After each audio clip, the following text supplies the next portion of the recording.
Break के बाद एक बार फिर से आपको खुशामदीद कहते हैं। बात करेंगे जी लेस्को के हवाले से। पहले तो बिजली के निज़ाम से लोग परेशान हैं, लंबी लंबी लाइट ऑफ हो जाती है, बिजली के भारी भरकम बिल आते हैं, उसकी वजह से आवाम परेशान है। लेकिन उसके ऊपर ये जो सिस्टम के एरर्स हैं, जो लेस्को में या किसी भी हुकूमती इदारे में काली भेड़े मौजूद हैं, जो कोई भी काम करने के रिश्वत और ना काम करने की तनख्वाहें लेते हैं, उन अफसरान के जो लोग परेशान हैं, आज उस पर हम बात करने वाले हैं।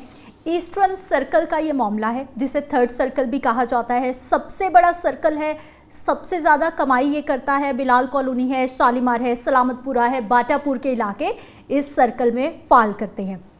32 लाख का डेड डिफ़ॉल्टर एक शख्स को पहले करार दिया गया, उसके बाद 8 लाख रुपए रिश्वत लेकर उसका बोगस मीटर लगा दिया गया। फिर वहाँ के जो एसडीओ साहब हैं, उनकी गाड़ी प्राइवेट लोग इस्तेमाल करते हैं, वो प्राइवेटली उनकी गाड़ी लेकर जाते हैं, लोगों के मीटर उतार के ले आते हैं, और जो मीटर उतार कर लाए जाते हैं वो भी लेस्को की सब डिवीज़न या डिवीज़न के ऑफिस में नहीं जाते, बल्कि उनको प्राइवेट जगहों पे रखा जाता है। यानी इतनी अंधेर नगरी चौपट राज कहा जाए तो मेरा ख्याल गलत नहीं है। और लेस्को की ये कहानियाँ, आवाम का परेशान होना, खवार होना, ये कोई नई बात नहीं है। हाफिज़ इरफान है, रिपोर्टर 89 न्यूज़ है, इन्हीं की ये स्टोरी है, इन्हीं से बात कर लेते हैं। हाफिज़ साहब, प्रोग्राम में आपको खुश आमदीद कहते हैं। थर्ड सर्कल, सबसे बड़ा सर्कल, कमाऊ पूत, और हालात ये।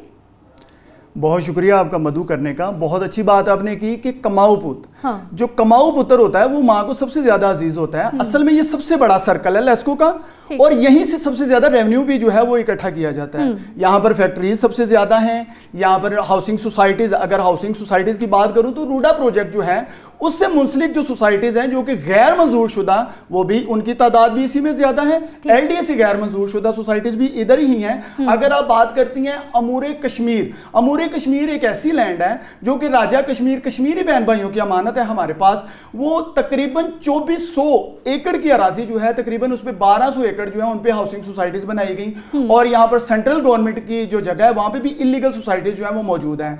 क्योंकि यहाँ पर सबसे ज्यादा लैंड के ऊपर सोसाइटीज मौजूद है, फैक्ट्रीज मौजूद हैं, इसलिए यहां पर जो बिजली की काली बेड़ी हैं, जो बिजली से मुंसलिक हैं, लेस्को से मुंसलिक हैं, उनको ज्यादा मौके जो हैं वो फराहम होते हैं। इसी में जैसे आपने अभी जिक्र किया कि एक बुजुर्ग सारिफ जो हैं वो 89 की स्क्रीन पर बेचारे रोते हुए जो है वो सिसकियां लेते हुए, बिलखते हुए नजर आए। उन्होंने कहा कि असल में वो डेड डिफॉल्टर्स में, जब मैं सबसे पहले यहां पर रोशनी डाल दूं कि रमजान भट्ट साहब जो हैं वो चीफ लेस्को, उनकी जानिब से बड़ा आसान इकदाम जो है वो सामने आता है। रोजमर्रा की बुनियाद पर उनकी जानिब से अहकामात जारी किए जाते हैं कि बिजली चोरों के खिलाफ, डेड डिफॉल्टर्स और जो बोगस मीटर्स हैं उनके खिलाफ कार्रवाइयां अमल में लाई जाएं।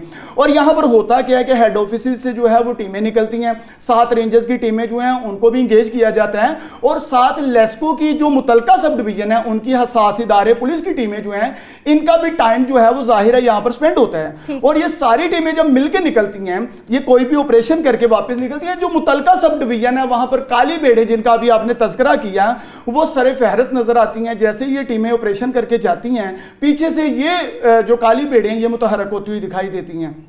अब इनका काम क्या है, जहां पर ऑपरेशंस किए गए हैं वहां पे जाके उन लोगों के साथ साजबाज होना। अब जिस बुजुर्ग सारिफ की हम बात कर रहे हैं, इनके साथ भी कुछ इसी तरह का ही मामला पेश आया।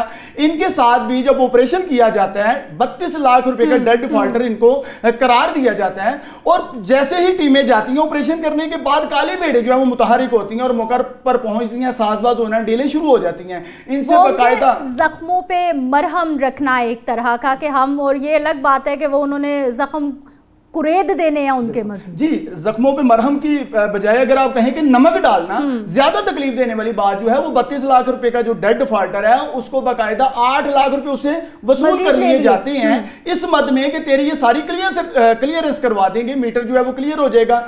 अब वो बेचारा जो बुजुर्ग शहरी है, चूंकि ये एक बर्फ खाने का मामला और ये खैरे पुल का एरिया है, और वहां पे जो है वो बुजुर्ग शहरी जो है वो 8 लाख रुपए दे के वो समझता है कि मैं बरी जिम्मा हो चुका हूं। लेकिन होता क्या है, पसे पर्दा 3 लाख रुपए जमा करवाई जाती हैं, और उस पे उसको एक बोगस मीटर जो है उसको फराहम कर दिया जाता है, और उसको तसल्ली दे दी जाती है कि भाई तेरा मसला हल हो गया। दूसरी जानिब होता क्या है कि एक ही हफ्ता गुजरता है तो उस पर दोबारा से टीमें जो है वो चढ़ाई कर देती हैं, ऑपरेशन वहां पे दोबारा से होता है। उस बेचारे के बेटे को, नौजवान बेटा है, उसको गिरफ्तार कर लिया जाता है, हवाला पुलिस किया जाता है, FIR भी दर्ज करवा दी जाती है।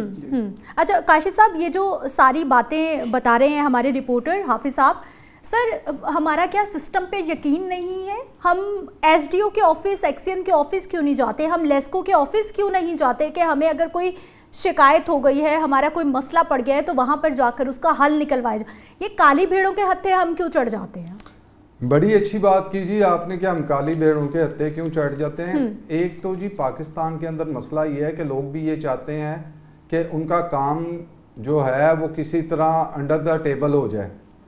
किसी को ये बात बुरी लगे, लेकिन एक चीज़ समझना चाहता हूँ अभी कि अगर एक बंदे का 32 लाख का वो डेट डिफॉल्टर था और किसी ने उसे कहा कि आप 8 लाख रुपया दे दें तो ये क्लियर करवा देंगे, तो पहले तो वो ये पूछे मैं 8 लाख किस चीज़ के दूँ, ठीक, यानी किस मद में दे रहा हूँ। वो भी अंडर द टेबल ही बात कर रहा है ना।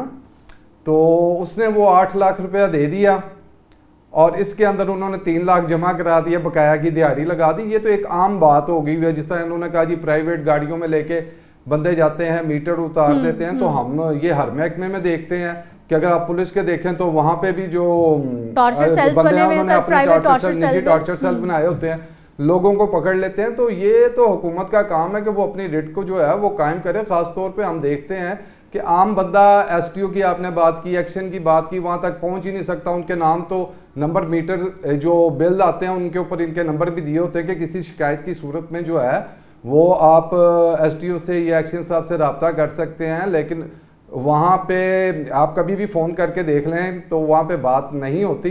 लेकिन जैसे मैंने आपको कहा कि ये वाइस वर्सा भी है, बिल्कुल जी एक चीज़ है। अगर आप स्टैंड करते हैं तो ये 32 रुपए की बात नहीं थी, 32 लाख रुपए की बात थी। इसके लिए उस बंदे को जाना चाहिए था, परसू करना चाहिए था, केस कर लेना चाहिए था।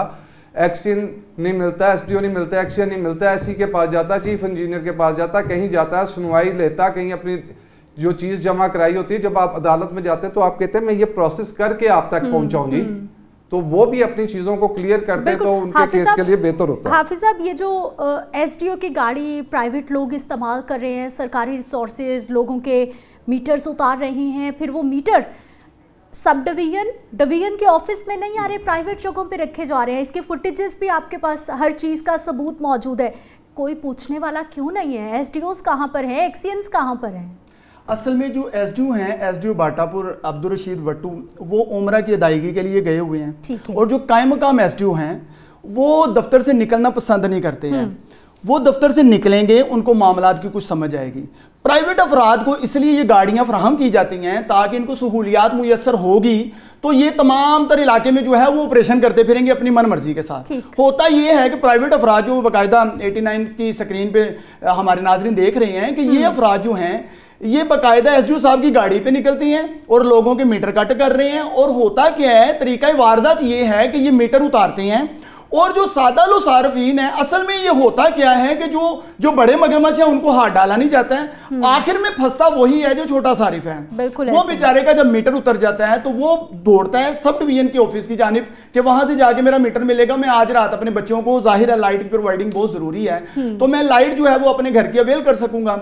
वो दौड़ता है सब डिवीजन की जानिब। जब सब डिवीजन में जाता है, हमने बाकायदा बुजुर्ग सार्फिन, खवातीन और मर्द हजरात जो हैं उनको देखा है बेचारे बिलकते हुए, और सब डिवीजन में किसी को पता ही नहीं है कि उनके मीटर उतरे हैं और वो ऑफिस में आए भी हैं। उसकी वजह क्या है कि वो जो मीटर्स उतरते हैं उनको बाकायदा बाहर प्राइवेट ठिकानों पे रखा जाता है, जिसमें बाकायदा एक फुटेज जो है वो हमारी स्क्रीन पे चल भी रही है कि वो जो अफराद जो सारिफ है वो बेचारा खुद अपनी मदद आपके तहत ढूंढता हुआ पहुंचा किसी से। मीटर उतर के ऑफिस में आया ही नहीं, ऑफिस में उसका कोई रिकॉर्ड मौजूद ही नहीं है। असल में एक तो रिकॉर्ड मौजूद नहीं है, दूसरा वहां पे जो बराजमान है सीट पे जो अफसरान है उनके नॉलेज में भी नहीं है कि यहाँ पे कोई मीटर उतरा भी था।